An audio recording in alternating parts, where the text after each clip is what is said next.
Halo, assalamualaikum warahmatullahi wabarakatuh. Apa kabar kawan-kawan? Bersama narasumber kita tidak asing lagi Muhammad Hakim Al-Faqih Al-Ustadz.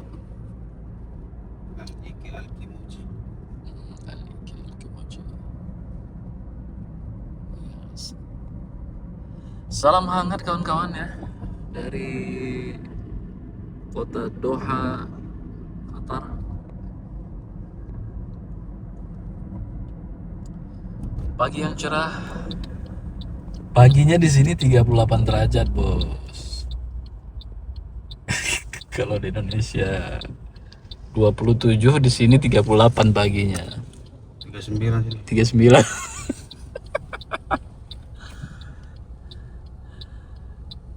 Kawan-kawan, kemarin saya kejadian kawan-kawan. Kejadiannya apa? Kejadiannya adalah dalam berkendara kita sudah menjaga rambu-rambu dengan baik. Kita sudah menjaga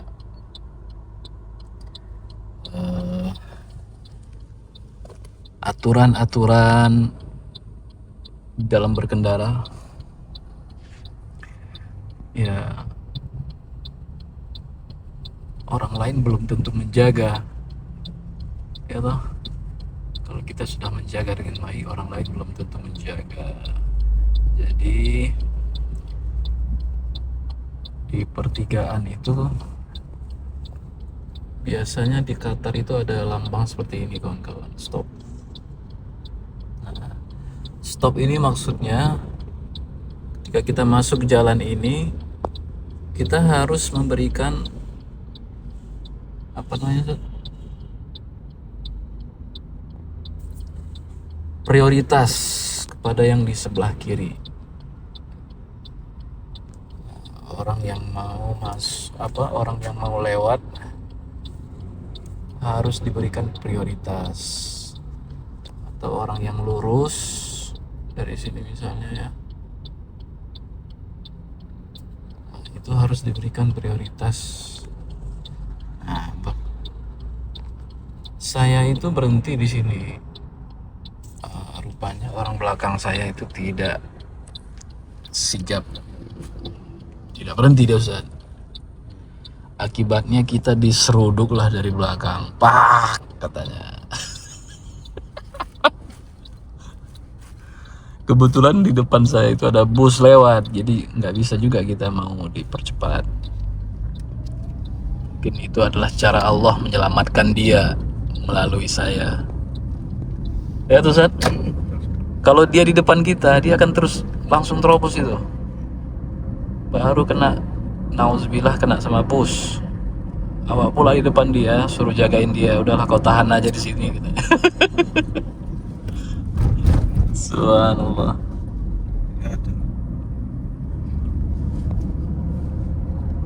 Ya, masih lurus, nanti di sana belok kanan. Taruh ya Pak, saya lihat. Nampak? Iya, ini sering baca.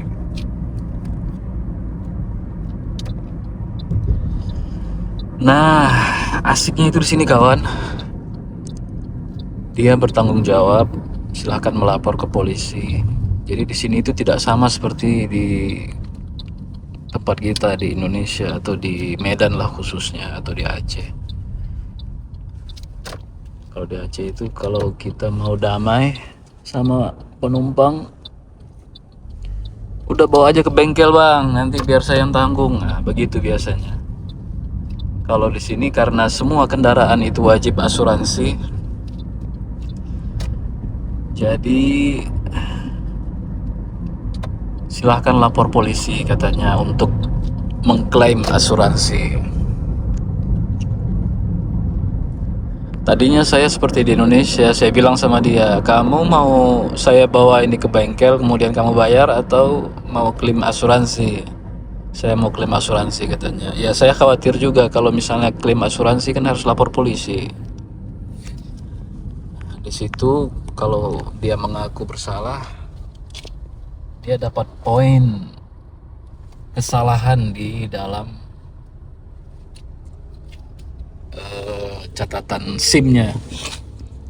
SIM itu di sini kalau misalnya dalam 6 bulan ada 12 kesalahan, maka SIM akan dicabut. Ya Ustaz kan? Kalau dalam 8 bulan ada satu kesalahan fatal, maka SIM dicabut. Kalau dalam setahun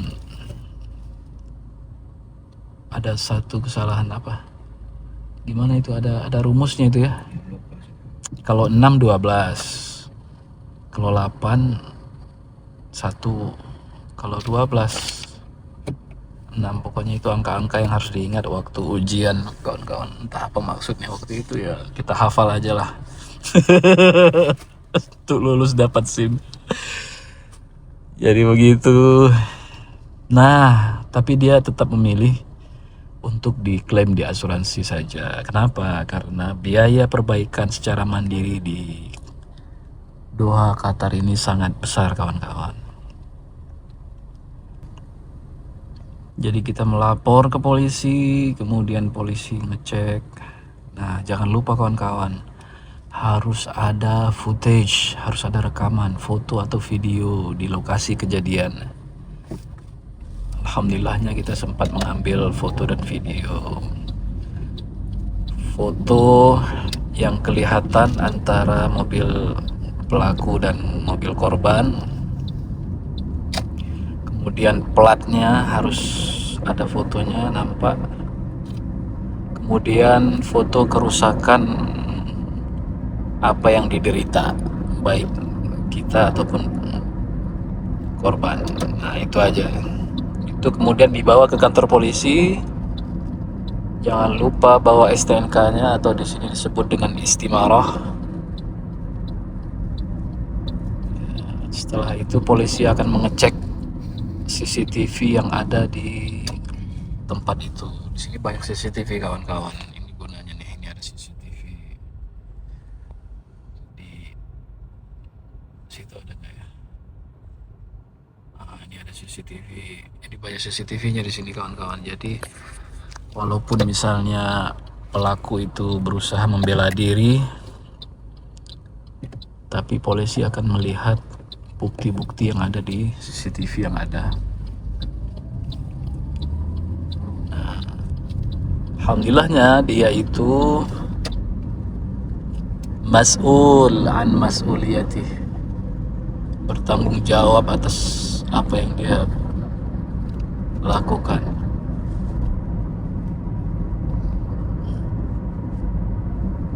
Masih lurus ya.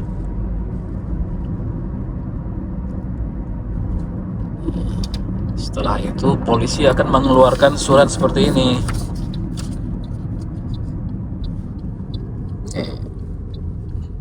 Takrir hadis tarik. Ya, apa artinya Ustaz? Pengakuan kejadian gitu ya, di jalan. Laporan. Oh, laporan. Takrir itu laporan ya. Hadis kejadian, laporan kejadian. Tork, berita acara. Oh gitu. Berita acara 3 lembar. 3 lembar ini untuk diserahkan ke asuransi. Nah, nanti asuransi akan memverifikasi. Setelah itu kita akan diarahkan menuju ke bengkel yang ditetapkan. Nah, saat ini kawan-kawan kita sedang menuju ke asuransinya untuk verifikasi. Main jauh. Nah, asuransi yang dimiliki oleh pelaku ini adalah asuransi namanya third party. Third party bahasa Arabnya apa Ustaz? Daddul ghair. Daddul ghair artinya hanya mengasuransikan kalau dia bersalah menjadi pelaku kecelakaan orang lain, gitu kan? Iya, yang ditanggung adalah korbannya. korbannya. Itu namanya third party. Kalau second party ada? Enggak. Nggak ada. Third party atau enggak full insurance. Oh, jadi cuma dua jenis asuransi di sini. Asuransi third party atau full. Tamam. Oh, ada skin choice center ya. Artinya apa nih? Ustaz? Kita bisa milih-milih. Milih-milih kulit gitu. Ya, bisa. Bisa milih-milih kulit. Boleh. Mau kulit agak hitam manis, Situlah tempatnya. sini tuh tempatnya. Kayaknya betul itu Zat. Soalnya sebelahnya itu ada fitness.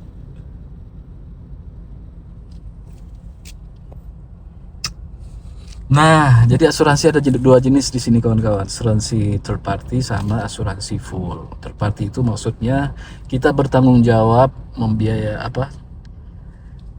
korban. Kalau full, baik korban ataupun kita sendiri juga akan mendapat asuransi.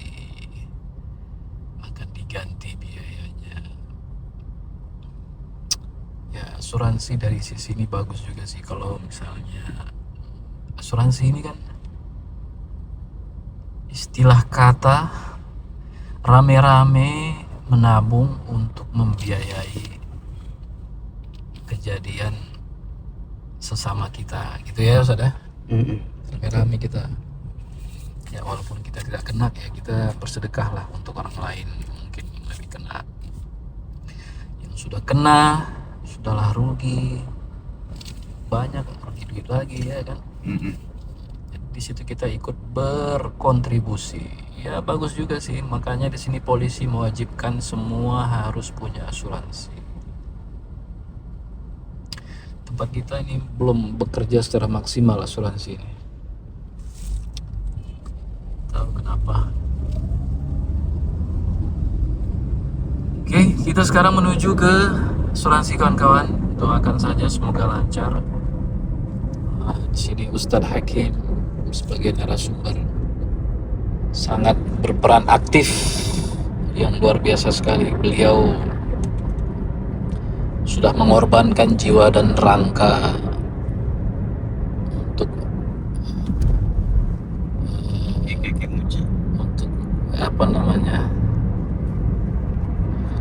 kasus ini segera selesai karena beliau mau cuti katanya. Kerjaan udah habis Bil. Kerjaan tidak habis. Ya. Kita sudah hampir tiba kawan-kawan. Ini lurus. Lurus.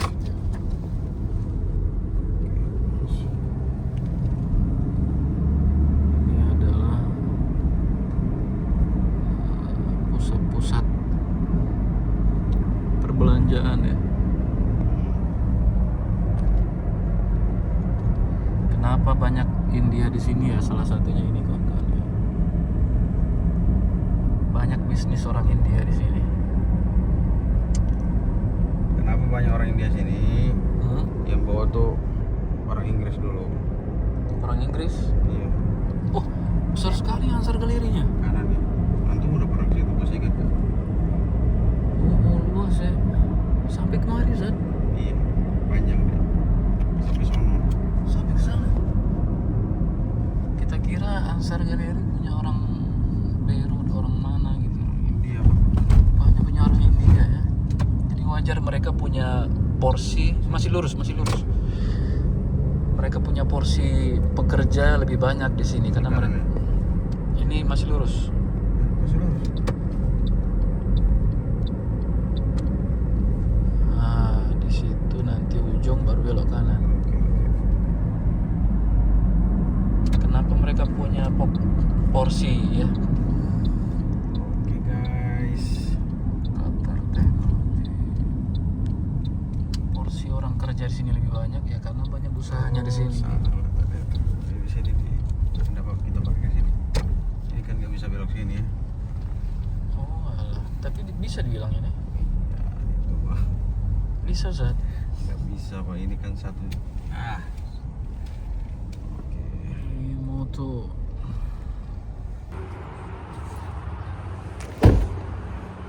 Jadi yang kena itu ini kawan,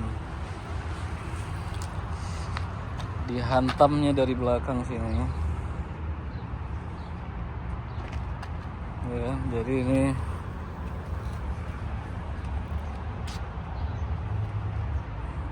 langsung begini nih, pintunya tidak bisa dibuka. Nah, yang punya janda nih. Tuh janda. Ada nama toko janda ya.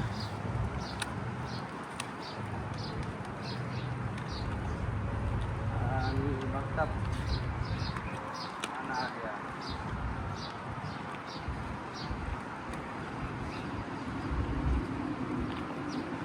Tuh tanya dulu yuk dalam Al-Makkah, Al-Maktab.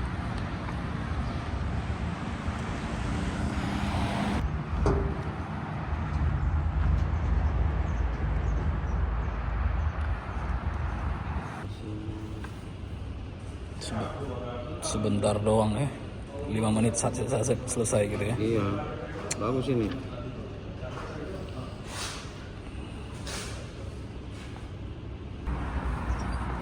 Tapi memang urusan administrasi di sini ya, Mantap lah ya. mantap ya. Ini yang punya Abu Janda jangan-jangan.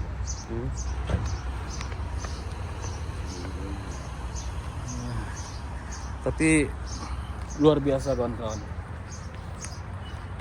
Selesai sebentar doang.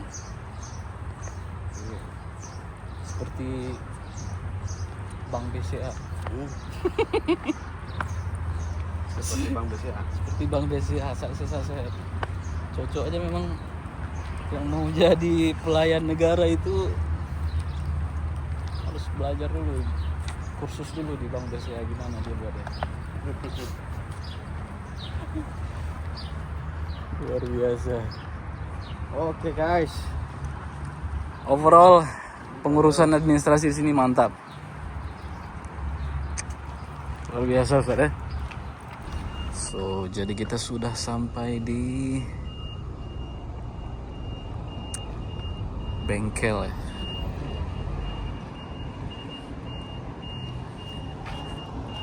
You have any car accident? Ya, Your car ya this one. accident? Ya, Accident? ya accident. Where is report? Report it inside. Ya, ya. Are you on this? Ya.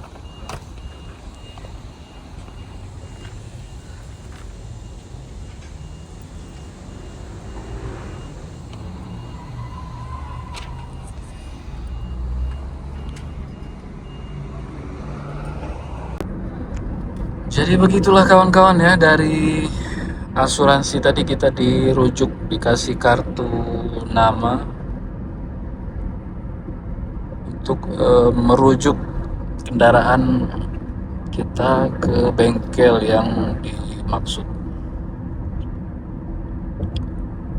Nanti di bengkel itu akan diperbaiki, mobil harus bermalam di situ.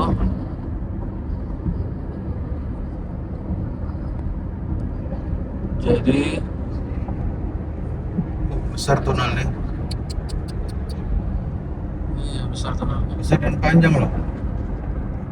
Oh iya.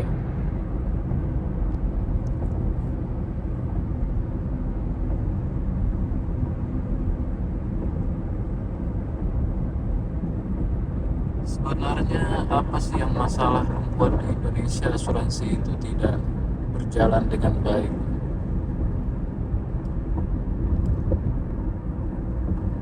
Kalau menurut hemat saya nih kawan-kawan, adalah di sistem pelayanannya. Orang kalau bawa kendaraan ke asuransi, waktu pendaftaran diterima dengan senyuman ramah gitu Ustaz. Tapi waktu mau klaim itu dianggap masalah, mukanya masam, seolah-olah kita mau ambil duit dari situ, dari dia.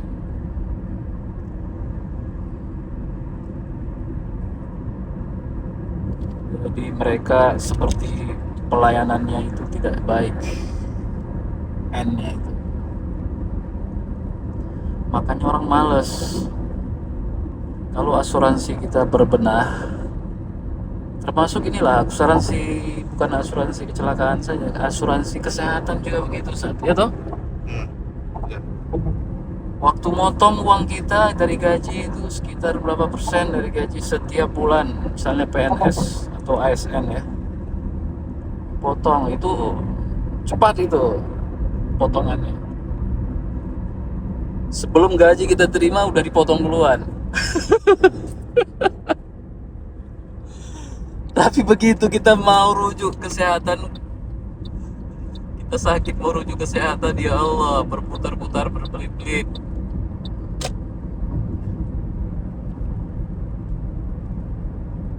Coba bagus ininya pengurusannya. Kita sakit ini, urus asuransi kesehatan. Oh, sudah di handle sama ini semuanya. Sudah tinggal berobat aja langsung. Waduh. Keren banget ya. Sekarang sudah berapa? Cuaca 41 derajat. Masih jam 9 kawan-kawan, 41 derajat. Kita mau gantian dulu, Sob. Tapi ini highway bang, nggak boleh berhenti. Ada tempat berhentinya ya. Nggak bisa nih. Tanggung sedikit lagi. Mantap. Oh, ini ada traffic court juga. Nah, itu kalau traffic course itu ya? Iya. Di situ. Itu kalau misalnya Kalau ada ini. pelaku dan korban tidak mengaku sama-sama, Iya, situ nantinya. maka akan disidangkan di situ ya. Oh, ada khusus persidangan traffic ya. Siapa yang salah? Kamu yang salah. Ah, kamu yang salah. Kamu yang salah. Disitulah tempatnya. After all, yang perlu menjadi perbincangan perenungan kita adalah kawan-kawan, kesuksesan itu bukan saat kita merasa berhasil menipu seseorang, berhasil tidak menjadi tersalah dalam sebuah kasus, karena kita sendiri semua sama-sama mengetahui siapa yang salah. Hati kecil kita sudah mengakui bahwa kita yang salah, maka jangan sampai kita menimpakan kesalahan itu kepada orang lain, kawan-kawan. Kita merasa senang berhasil tidak didenda, padahal kita tahu bahwa kitalah yang sepatutnya kena denda. Merasa senang, merasa lega karena berhasil tidak menjadi korban, padahal dalam hati kecil kita tahu bahwa seharusnya kitalah yang dipersalahkan. Seharusnya. Kenapa kawan-kawan? Karena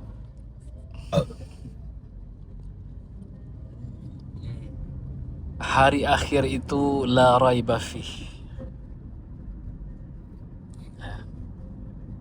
Perjalanan kehidupan kita di dunia ini bukanlah akhir dari perjalanan kita. Kalau sudah meninggal, maka tidak akan ada lagi mahkamah, tidak akan ada lagi pengadilan yang akan mengadili kita.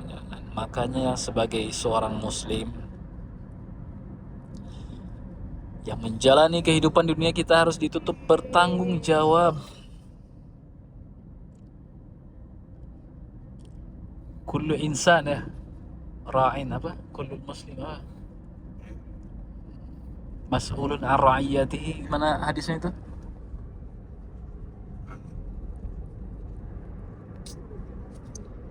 Kullukum ya, pakai kum di situ. Iya, kullukum ra'in dalam Islam disebutkan. Setiap kalian itu adalah pemimpin, minimal pemimpin bagi diri kalian sendiri. Wa kullukum mas'ulun an ra'iyati. Dan setiap kalian kelak akan dimintai pertanggungjawaban atas apa yang kalian lakukan. Jadi jangan merasa bangga dengan itu semua, kawan-kawan. Tidak dihukum, tidak didenda, tidak bertanggung jawab. Jangan merasa bangga. Kenapa? Di hari akhirat kelak kita semua akan dimintai pertanggungjawaban. Oh, kamu pernah menipu kawan ini. Oh, kamu pernah menipu. Kamu pernah menabrak seseorang. Tapi kamu merasa tidak bersalah sehingga yang tertabrak harus menderita kerugian fisik, kesehatan, mental, kerugian materi, kendaraan, dia harus bayar berapa, itu semua akan menjadi tanggung jawab kalian yang tidak mau bertanggung jawab, kawan-kawan. Untungnya kawan ini tadi dia sadar, dia begitu polisi nanya, ya saya salah, langsung dia secara gentleman mengatakan dia salah, saya salah. Saya tidak menjaga jarak dengan baik. Saya tidak fokus sehingga saya telat menginjak rem sehingga mobil di depan saya kena gitu. Jarang-jarang lo seperti itu, Sat. Iya, betul sekali kawan-kawan. Betul sekali kawan-kawan ya. Iya, asli ngantuk banget aku. Betul sekali. Tapi kalau ada yang bersikeras maka akan diadili di pengadilan traffic court tadi, kawan-kawan. Kalau dia bersikeras, dia datang juga tadi tuh. Tapi karena dia udahlah, Saya yang dia kan salah. pasti polisi nelfon saya. Kayaknya udah sering kejadian sama dia tuh. Makanya ya udah biar ditelepon aja katanya. Dia nanti pasti ditelepon saya.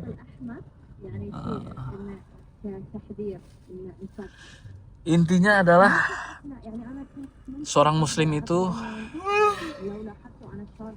percaya kepada rukun iman yang 6 ya. Percaya kepada Allah, bahwa dia senantiasa dalam pengawasan Allah. Ya, percaya kepada malaikat, bahwa di setiap kehidupannya, samping kiri dan kanannya selalu ada malaikat raqib atid yang mencatat amal apapun yang dia lakukan. Terbersit dalam hati akan dicatat, baik itu kebaikan ataupun kejahatan. Ya'mal mithqala dzarratin khairan yarah. Orang siapa yang sebesar biji zarrah melakukan kebaikan akan dilihatnya, akan dibalas. Ya'mal mithqala dzarratin khairan yarah syarran yarah. Kebaikan, keburukan, kejelekan, kejahatan sekecil apapun kawan-kawan akan dicatat. Yang catat siapa? Malaikat raqib dan atid. Percaya kepada Rasul-Rasul, bahwa Rasul telah menyampaikan bahwa kalian itu semua akan dimintai pertanggungjawaban. Jadi hati-hati kalian terhadap hak manusia, hak dan kewajiban kalian terhadap manusia. Jangan sampai kita berbuat kesalahan kepada manusia, kita tidak minta maaf, itu akan menjadi tanggungan kita kelak di hari kiamat. Percaya kepada kitab, di kitab itu sudah dijelaskan semua. Rasulullah telah menjelaskan bahwa inilah yang ditulis. Ya, ucapan sudah, tulisan sudah. Yang terakhir, percaya pada hari kiamat. Intinya adalah semua kita, Ini apapun jenis masih tetap mau ini kelamin. enggak? Iyalah, Ustaz. Atau langsung pulang aja? Enggak, ke situ aja dulu. Serius? Iya. Kita ngopi dulu kawan-kawan. Jadi semua itu tujuan akhirnya adalah keimanan kepada hari kiamat, hari akhir, bahwa kita semua akan dimintain pertanggungjawaban. Al-yawm alladhi la raiba fih, tidak ada keraguan, pasti akan terjadi. Bangunan saja kawan-kawan, bangunan ini punya masanya, punya tahunnya. Bangunan ini bisa bertahan sekitar 50 tahun, 100 tahun kekuatannya. Ya kan? ada penelitiannya itu, Ustaz. Ini jalan ini misalnya bisa bertahan selama 50 tahun, setelah itu rusak. Ada ilmunya, ilmu untuk mengukurnya. Maka bagaimana lagi dengan dunia ini, kawan-kawan? Dunia ini masa tuh pasti juga ada umurnya. Kullu man 'alaiha fan, setiap sesuatu pasti akan fana. Kita dari bayi menua akan meninggal. Maka begitu saja orang-orang yang berbuat kezaliman itu. Bahkan lebih parah, satu orang mungkin pernah berbuat menipu 2-3 orang. Bagaimana nanti dia di hari akhirat? Dia akan dihukum satu orang. Tidak, itu akan berlipat sama dia. Tuhan yang maha adil yang bisa mempertimbangkan itu semua. Semoga kita kawan-kawan menjadi orang-orang yang bertanggung jawab, tidak mengambil hak orang lain, tidak menzalimi orang lain, karena itu semua kita akan bertanggung jawab di situ. Saja kawan-kawan, terima kasih. Vlog kita kali ini, kita akan ngopi dulu di sini. SB Al-Batil, pom bensin. Sampai bertemu di episode selanjutnya dalam acara Tralala Trilili Burhan Story berikutnya. Terima kasih. Assalamualaikum.